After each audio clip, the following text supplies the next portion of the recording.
Want to race your friends, but they're all either way too fast or just that little bit too slow to make it a real competition? Well, have I got the race for you. Before we go any further, let's rewind to the start line. Here we go then, 12 runners all lined up in single file. What a perfectly normal way to start the race. But before we can even finish explaining the setup here, off goes the first runner, so I better hurry up. This is the inaugural Harriers Handicapped 5K. But what on earth does that mean, I hear you cry? Well, hold your horses, I'm getting to it. The route is the Hasenheide Parkrun course. You might recognise it from the video where I ran with Amelie the dog.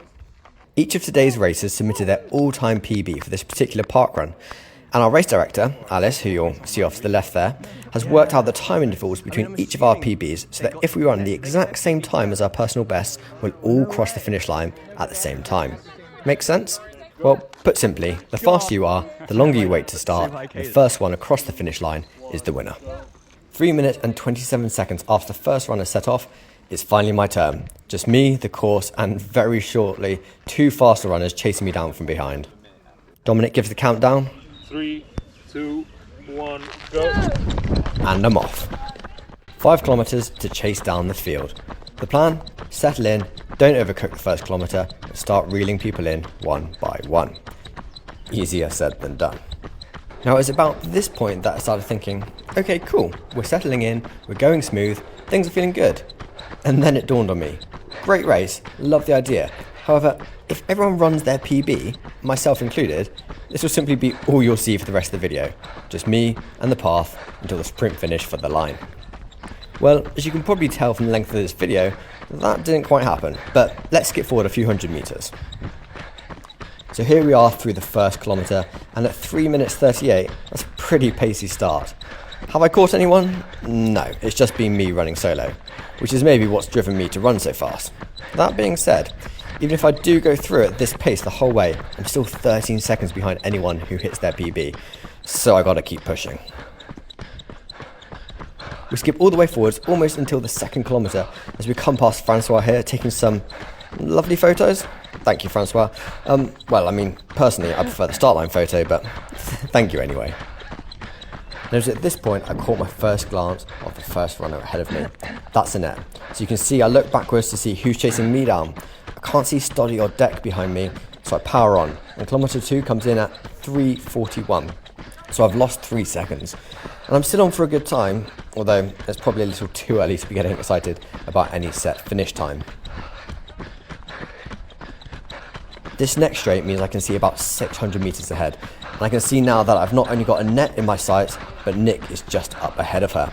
To be fair, Annette is closing Nick down rapidly, but I'm going to shift over to the left-hand side here to make the most of the shade. I am cooking. Another few photos for the paparazzi there. Thank you very much for coming and cheering us along.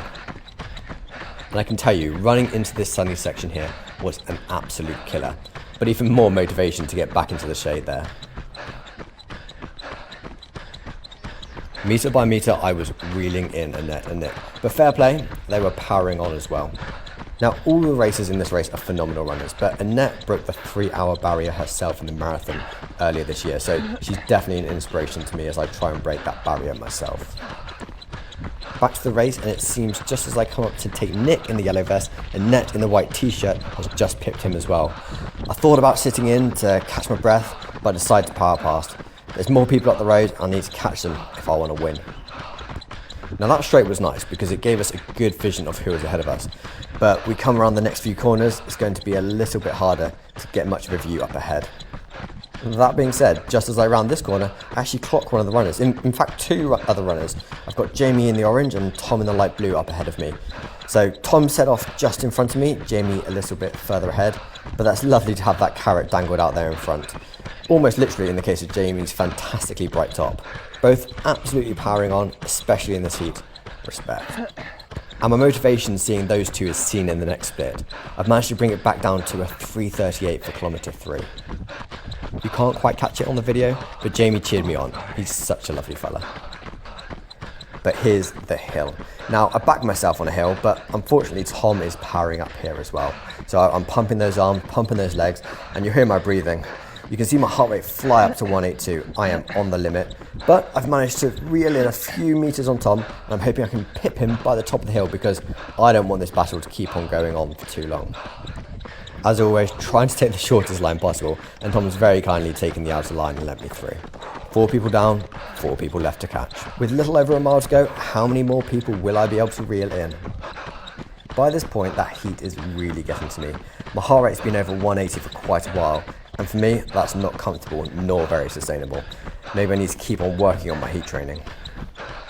But as I muse on that and come around the corner, I clock Mara gunning it down the slope. Now Mara, again, an excellent runner, but I'm hoping I can nab her up this hill, using my momentum from being a fair bit heavier to carry my speed up the other side. And now we're done with all the elevation for this course. We have another nice long straight. With just 1 kilometre to go, it gives me the opportunity to spy Lauren up ahead. She must have pushed on from in front of Mara as I come through kilometre 4, 3:38, holding on to that 3:38 pace, which means I'm not looking good for hitting my all-time PB, but I'm still on to get under that 18:20. It's been my fastest time so far this year. Heart rate up at 184 now, but with just 800 metres, that's only 2 laps of the running track. I can do this. Looking back, just checking Mara isn't pulling me back. Is Tom coming back too? Because he was looking strong as we took him over the hill. I can't focus too much on that though, as I've got Lauren coming into view on the camera. I need to take Lauren at this point, because she's got a kick on her. I don't want to be going toe-to-toe with her in a sprint for the finish, so I'm going to try and get a gap and make sure I don't have her right behind me with only 200 metres to go. But with 500 metres to go, and I can see Cara ahead. That means Tamara must have overtaken her, but I don't think I've got it in me to catch her. She's a good few hundred metres ahead, and she's got an excellent finish on her too, so we're going to have to see if I can dig deep enough. You gotta believe, because if you don't believe, then it's definitely not going to happen. You can see my heart rate continues to go up, 185 now. My Garmin believes my max heart rate should be 183, so goodness knows what's happening here. I sneak a final look back as Dominic cheers me around the final corner. And here it is, pull out all the stops and push for the line. Caro, fair play, she has kicked and she's gone. I don't think I'm going to catch her now with only 200 metres left to go, but I keep driving, I keep dipping down into those low threes, really emptying the tank. Heart rate is right up there, but I'm running on fumes at this point and my poor heart is just trying its best to keep everything going. The people walking past me must think I'm an absolute loon. Goodness knows what they think is happening at this point, as they've probably just seen Caro sprinting past and Tamo just before her. But here we go into the finishing funnel. I hear the crowds cheering, all 4 of them, pumping those arms. I've literally got nothing left in my legs, but I'm going and trying my hardest. Here we go, and dip for the line. Oof, that was tough. Honestly, I just had to walk it off. I had to get to the shade as quickly as possible. Headband off, sunglasses off, get some breeze on that face because I was dripping with sweat.